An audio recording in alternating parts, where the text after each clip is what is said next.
Oke. Oke, selamat pagi kepada adik-adik mahasiswa.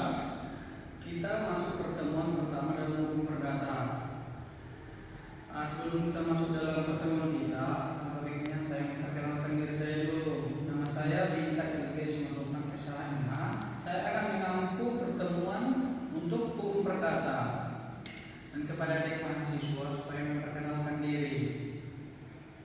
Jadi karena adik-adik mahasiswa sudah memperkenalkan diri, saya akan menjelaskan sedikit topik tentang mata kuliah hukum perdata yang akan kita bahas. Pertama itu tentang menganalisis konsep dasar-dasar hukum perdata, menganalisis sejarah hukum perdata, menganalisis perihal orang dalam hukum perdata, memahami hukum kadaluarsa, memahami hukum dalam hukum keluarga, memahami hukum perkawinan, dan memahami perikatan dan daluarsa.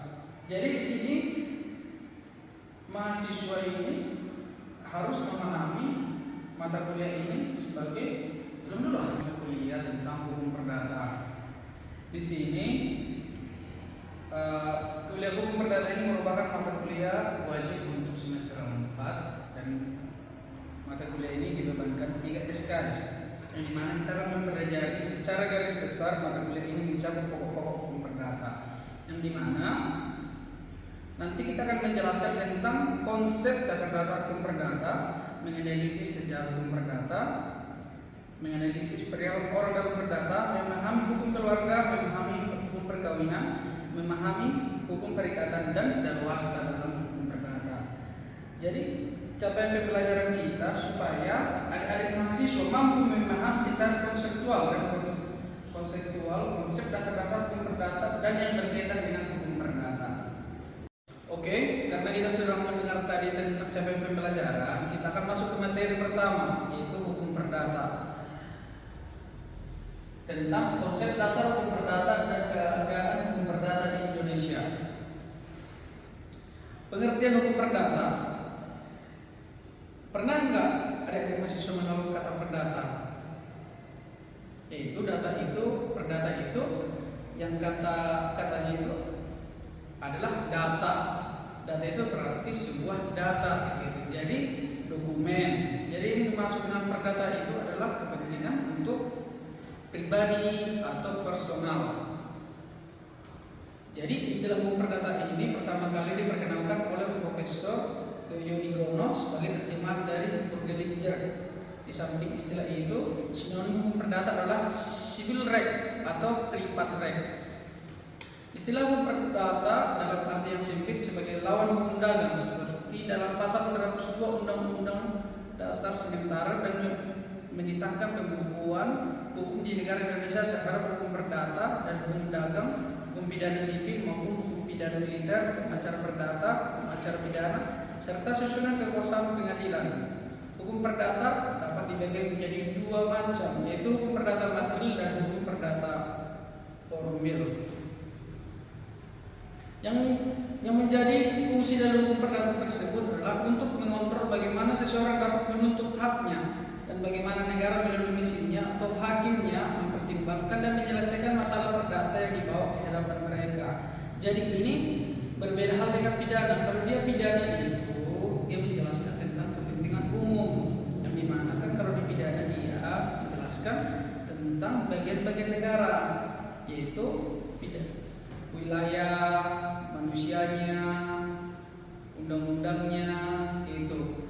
Tapi kalau dia di perdata ini dikhususkan untuk persorangan, hak-hak persorangan kayak gitu. Jadi kalau kita contohnya mempunyai warisan atau seseorang melanggar hukum membuat kita rugi, itu bisa masuk ke perdata.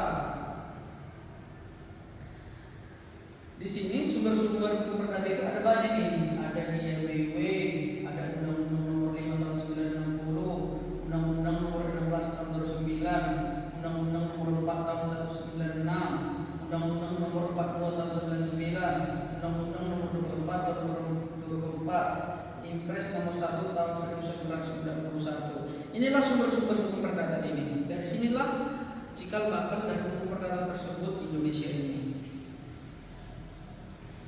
Jadi sistem hukum perdata di Indonesia itu ada 4 bagian. Yang pertama hukum perdata pribadi. baru yang kedua hukum keluarga, yang ketiga hukum kekayaan, baru yang keempat hukum waris. Jadi hukum pribadi ini adalah dimaksudkan hukum perorangan tersebut. Disinilah dijamin hak-hak dari perseorangan tersebut. Contoh antara teman ke teman atau antara perikatan. Contohnya seseorang ingin meminjam uang ke seseorang, dia akan membuat perikatan. Jadi perikatan itu bisa dibuat oleh setiap orang, itu walaupun tidak diatur dalam undang-undang. Yang kedua hukum keluarga. Hukum keluarga itu pertama kalinya dari hukum pribadi, yang dimana si orang insan menikah. Setelah dia menikah menghasilkan anak. Jadi disitulah ada hukum keluarga tersebut. Jadi keluarga ini termasuk juga satu negara, ada pimpinannya dan ada juga anggotanya. Yang menjadi anggotanya itu adalah istri dan anak, kayak gitu. Jadi aturan-aturan dalam hukum keluarga ini ada gitu. Jadi dia bersumber dari pertama kalinya hukum keluarga ini dari mana? Pasti dari hukum perkawinan. Jadi seseorang kawin, nantinya orang ini akan bercampur. Gimana? Apa yang bercampur di sini? Berarti hak-haknya akan bercampur. Hak-haknya bercampur dan hartanya bercampur. Dan di hukum keluarga inilah seseorang itu dianggap menyatu. Yang aturannya dua menjadi satu menjadi dua, gitu. Yang aturannya dua jadi satu dan mempunyai keturunan, kayak gitu. Baru yang ketiga itu hukum kekayaan. Di sini diatur tentang kekayaan. Kalau kekayaan ini mengatur tentang harta benda, baik berupa tanah, kendaraan, surat berharga. Di sini ada diatur itu. Baru yang nomor 4 ini tentang hukum waris. Hukum waris ini ada enggak kaitannya dari 4 poin tadi? Pasti ada. Dari hukum waris ini kaitannya dari hukum keluarga. Kalau ke hukum kekayaan ada nggak kaitannya? Pasti ada. Maksudnya kekayaan juga, kayak gitu. Jadi hukum waris ini, jadi yang terakhir itu hukum waris. Hukum waris ini ada kaitannya dengan hukum keluarga dan hukum kekayaan. Jadi yang dimana setelah orang menikah itu akan menghasilkan anak. Dari anak itu nanti akan mendapatkan warisan dari orang tuanya. Yang dimana warisan itu adalah pewaris pertama itu kan diwariskan kepada istri, baru ke anak. Makanya istri dalam hukum perdata itu adalah pewaris yang pertama.